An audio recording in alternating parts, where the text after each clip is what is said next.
Hello, all you lovely people out there. I Limitless wholeheartedly welcome you to AR Speaks. मेरा podcast, मेरा अपना podcast जहाँ मैं आप लोगों के साथ कॉफ़ी, मोटरसाइकिलिंग एंड फोटोग्राफी पे अपने विचार शेयर करता हूँ डिफरेंट टॉपिक्स पे। एंड आज दोस्तों, क्योंकि मैं अभी recently cruised to mountains cover करके आया हूँ, कश्मीर का एक टूर मार के आया हूँ अपने मोटरसाइकिल के ऊपर। सो आई पर्सनली थॉट कि यार कहीं ना कहीं जो ये मेरी मोटरसाइकिल है लारला, जो कि एक रॉयल एनफील्ड की बुलेट है, बिकॉज जब मैंने ये बाइक खरीदी भी थी तब भी खरीदते टाइम भी मुझे ऐसा लगा कि यार ये डिसीजन सही रहेगा या नहीं रहेगा।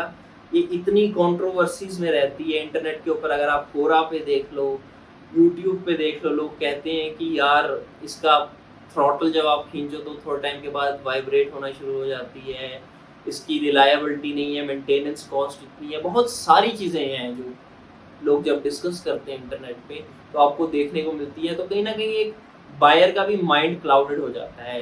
तो मैंने सोचा क्यों ना यार, मैंने 2000 किलोमीटर कवर कर लिए हैं और कम से कम 3 महीने होने वाले हैं मेरे को ये बाइक राइड करते हुए। डेली राइड करता हूँ मैं, अगर ऑनेस्टली बताऊँ आपको। एंड मैंने सोचा व्हाई नॉट यार, आप लोगों के साथ थोड़ी बातचीत करूं और हर एक चीज़ के ऊपर one by one completely discussion करूं। तो मैंने सोचा ये पॉडकास्ट आज खोलते हैं और आप लोगों के साथ अपने दिल की बात ओपनली ऑनेस्टली शेयर करता हूँ। इवन चाहे कोई बात नेगेटिव भी होगी, कंप्लीटली शेयर करेंगे। But before starting with the podcast I would like to say कि दोस्तों, अगर आपको एडवेंचर मोटो व्लॉग्स पसंद हैं या कॉफ़ी टेस्टिंग, कॉफ़ी इंथुजियास्ट हो आप, तो make sure to hit the subscribe button. Because एक तो बहुत सारे मोटो व्लॉग्स भी आने वाले हैं, कल हम जा रहे हैं इंडिपेंडेंस डे राइड के लिए। एंड सेकेंडली कॉफ़ी टेस्टिंग आने वाली है ट्रिप मशीन की 650cc की। So a lot of content is coming soon, so make sure to hit the subscribe button. Now let's talk about the elephant in the room, Royal Enfield Bullet. तो देखो दोस्तों, ये एक ऐसी bike है जिसकी को हमेशा बदनामी मिलती रहती है। बट कहीं ना कहीं मैं एक चीज़ कहना चाहूँगा दोस्तों कि इतनी खराब नहीं है ये मोटरसाइकिल।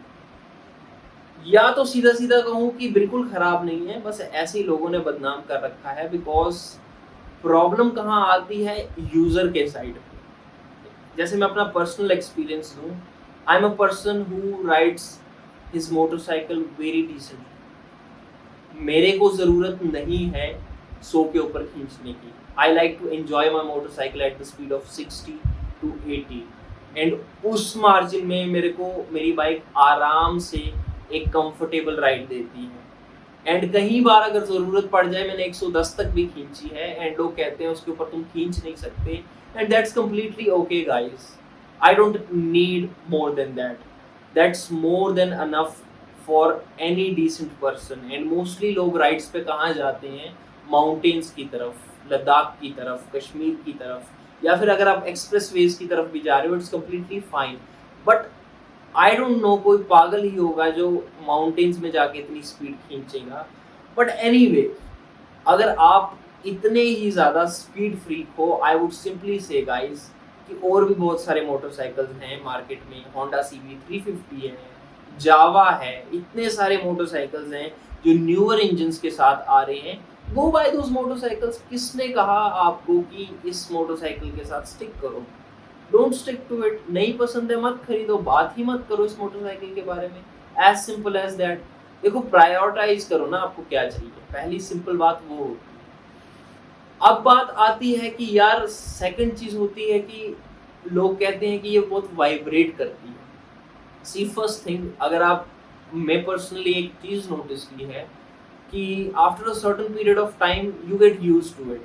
नाउ लोग कहेंगे कि मैं डिफेंड कर रहा हूँ या कुछ कर रहा हूँ, but no, I am being honest about it. देखो यार, अब तुमने एक ऐसी चीज़ ली है जो थोड़ी विंटेज है, विंटेज लुकिंग है।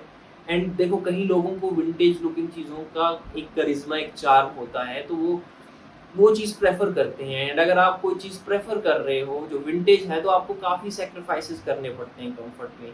हर चीज़ में आपको कंफर्ट जोन नहीं मिलने वाला। And see, that was the whole point of me buying this motorcycle. Because मैं ये नहीं चाहता कि मेरे को एक विंटेज लुकिंग मोटरसाइकिल मिले जो ऊपर से तो विंटेज लुकिंग है, लेकिन अंदर से उसका इंजन रिफाइंड होके बिल्कुल आज की जनरेशन का है। And honestly, if I'm being honest, I'm a complete freak of that old engine जो पहले रॉयल एनफील्ड बनाता था, पुट्ठे गियरों वाला, अगर आप समझ रहे हो मैं क्या कहना चाहता हूँ, the cast iron engine. That was a completely different thing. Anyways वो बंद हो गया है, कोई बात नहीं, but this engine is also something which gives you that vintage vibe जो मुझे बाकी मोटरसाइकिल्स में नहीं मिलती। तो बाकी भी जो रॉयल एनफील्ड एंथुसियास्ट हैं, या फिर अगर कोई भी बंदा है जो आगे फ्यूचर में सोच रहा है कि उसको रॉयल एनफील्ड लेनी चाहिए या नहीं, तो मैं यही कहना चाहूँगा दोस्त कि हाँ, स्पीड कम है, वाइब्रेशंस भी होती हैं, बट अगर तुम्हें उस तरह का विंटेज इंजन चाहिए तो for sure you can go for that classic model. And apart from that अब बात आती है मेंटेनेंस।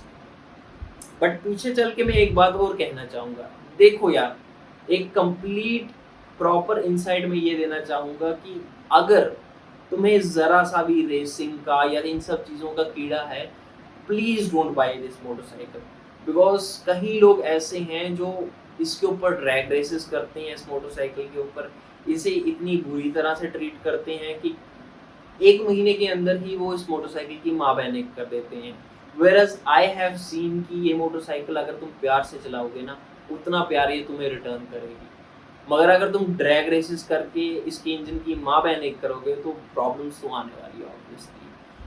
बट चलो अब आगे चलते हैं और मेंटेनेंस की बात करते हैं, बिकॉज मेंटेनेंस एक बहुत बड़ा प्रॉब्लम हो जाती है।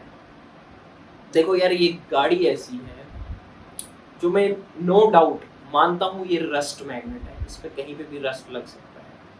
बट सी गाइज, ये कार्बन फाइबर की नहीं बनी, ये मेटल की बनी है, तो ऑब्वियस है कि इसमें रस्ट लग सकता है कहीं पॉइंट्स पे। एंड नेचुरल सी बात है यार, मेंटेनेंस की बात होती है। अगर आप ऐसी चीज़ खरीद रहे हो जो मेटालिक है, तो आपको उस हिसाब की मेंटेनेंस भी करनी है। ये चीज़ पहले सोच के चला जाता है, ये नहीं कि आपने शौक में मोटरसाइकिल ले आई और बाद में वो रस्ट पकड़ रही है।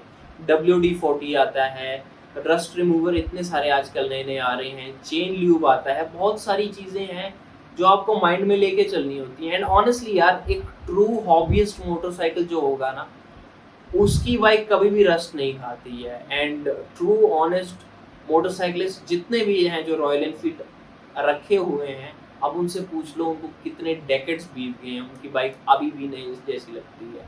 तो वो सब आपकी पर्सनल मेंटेनेंस पे कह सकते हो, आप अपनी पर्सनल मेंटेनेंस के ऊपर डिपेंड करता है कि अगर आप कल लाओ बाइक एंड उसको बस ऐसे कंप्लीटली डर्ट में घुमाओ, कीचड़ चढ़ा है उसके ऊपर, पानी पड़ा हुआ है उसके ऊपर कई दिनों का, बारिश में भीग रही है, आप उसको साफ नहीं करते कपड़े से, WD-40 वहाँ नहीं लगाते जहाँ पे आपको लगता है पॉसिबली मॉइस्चर बन रहे हैं या रस्ट लगेगा, या rust remover as soon as possible use नहीं करते, चेन को लुब्रिकेट नहीं करते, तो सीधी सीधी बात है यार, जंग लगेगा थोड़े टाइम में। अगर चेन लुब्रिकेटेड नहीं है तो टाइम टू टाइम उसके बाद चेन किट आपको चेंज करनी पड़ेगी, बहुत ज़्यादा प्रॉब्लम्स आ सकती हैं, कार्बन इकट्ठा हो सकता है अंदर।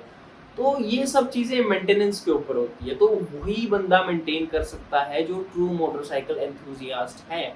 एंड आई डोंट थिंक कि ये सब चीज़ें बाकी मोटरसाइकिल्स में नहीं होती हैं, बट वही बात आ जाती है ना कि आप लोग अगर एक प्लास्टिक बॉडी ले रहे हो तो उसमें इतनी मेंटेनेंस नहीं करनी, थोड़ी सी ही करनी है। सो वही बात है यार, अगर आप उतना मेंटेनेंस का वो नहीं ले सकते then don't buy it.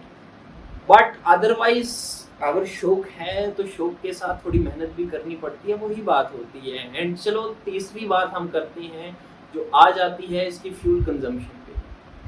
I don't know why, but ऐसे बदनाम कर रखा है तुमने इसकी फ्यूल कंजम्पशन को कि यार ये बहुत ज़्यादा फ्यूल यूज़ करती है। बिकॉज बहुत लोग मुझे पूछते हैं कि यार इसकी माइलेज तो बहुत कम होगी, 30 के नीचे होगी, and I feel that's wrong. एक तरह से आप इस बाइक के नए रिफाइंड इंजन को अंडरमाइन कर रहे हो, इतनी भी कम माइलेज नहीं है।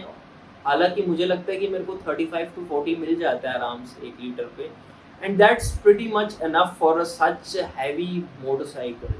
एंड हैवी मोटरसाइकिल से मैं ये बात कहना चाहूँगा यार कि नेक्स्ट पॉइंट पे चलते हैं आप। जो नेक्स्ट पॉइंट है कि ये हैवी मोटरसाइकिल है, तो काफ़ी लोग कहते हैं कि इसको ट्रैफिक में से ले जाना मुश्किल होगा, या फिर तुम कह लो कोई ऐसी जगह होती है जहाँ पे मैन्यूवर करना मोटरसाइकिल को मुश्किल हो जाता है, या फिर इस बाइक को संभालना ही मुश्किल हो जाता है एक लाइट वेट पर्सन के लिए।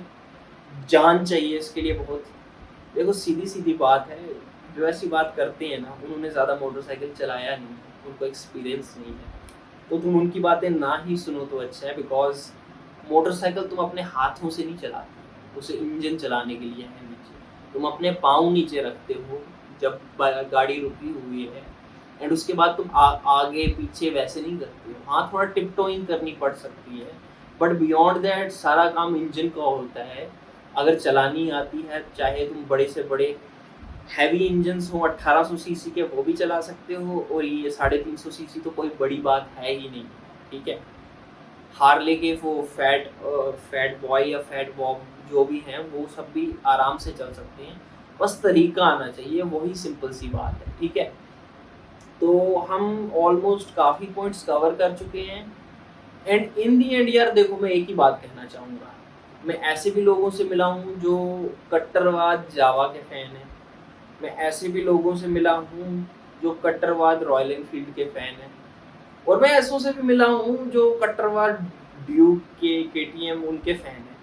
मेरा सिंपल सा एक पॉइंट ये है यार, अगर तुम्हें केटीएम पसंद है केटीएम चलाओ, तुम्हें रॉयल एनफील्ड पसंद है रॉयल एनफील्ड चलाओ, बट बाकी जो न्यू बायर्स हैं उनके लिए कंफ्यूजन मत क्रिएट करो। मैं ये वीडियो इसलिए बनाना चाहता था कि ताकि लोगों को पता चले कि इस बाइक का क्या ओरिजिनल सिनेरियो होता है, इसे कैसे मेंटेन किया जा सकता है, और किन लोगों के लिए ये मोटरसाइकिल है। मैं एक कंप्लीट ऑब्जेक्टिव ओपिनियन रखना चाहता था। बाकी मेरा पर्सनल रीज़न ये था, अगर तुम मुझसे पूछो ऑनेस्टली, मुझे स्पीड का इतना शौक नहीं है। मेरे को रॉयल एनफील्ड का जो हेरिटेज और हिस्ट्री है वो बहुत अपीलिंग लगता है, उसकी विंटेज लुक बहुत अपीलिंग लगती है। तो वो जितने भी बाकी सैक्रिफाइसेस हैं, मेंटेनेंस वगैरह, वो सब मेरे लिए कुछ बड़ी बात नहीं है। उल्टा मुझे अच्छा लगना शुरू हुआ है, एक नई हॉबी बन गई है कि चेन को टाइम टू टाइम लुब्रिकेट करो, बाइक को अच्छे से साफ करते रहो टाइम टू टाइम।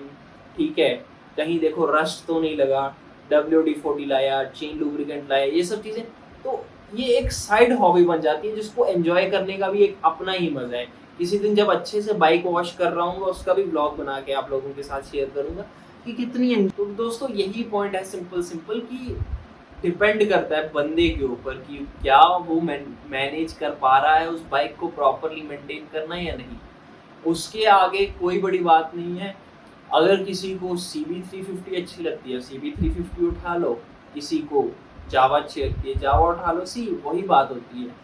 बाकी मेरा तो पर्सनल व्यू वही है कि मेरे को रिफाइंड इंजन इतने सब वो सब ताम झाम नहीं, मेरे को बस एक पुराना सा ओल्ड स्कूल वो चाहिए था, and I got it in royal Enfield. बस बात वहीं ख़त्म होती है। तो ये मैं एक वो शेयर कर रहा था आपके साथ, अपना पर्सनल ओपिनियन, ताकि आप लोग भी ये रियलाइज़ कर पाओ कि क्या चीज़ है। अगर आपको ये सब चीज़ें अपील करती हैं जो मैंने आपको बताया, जिन रीज़न से मैंने मोटरसाइकिल लिया है, सो गो बाय इट।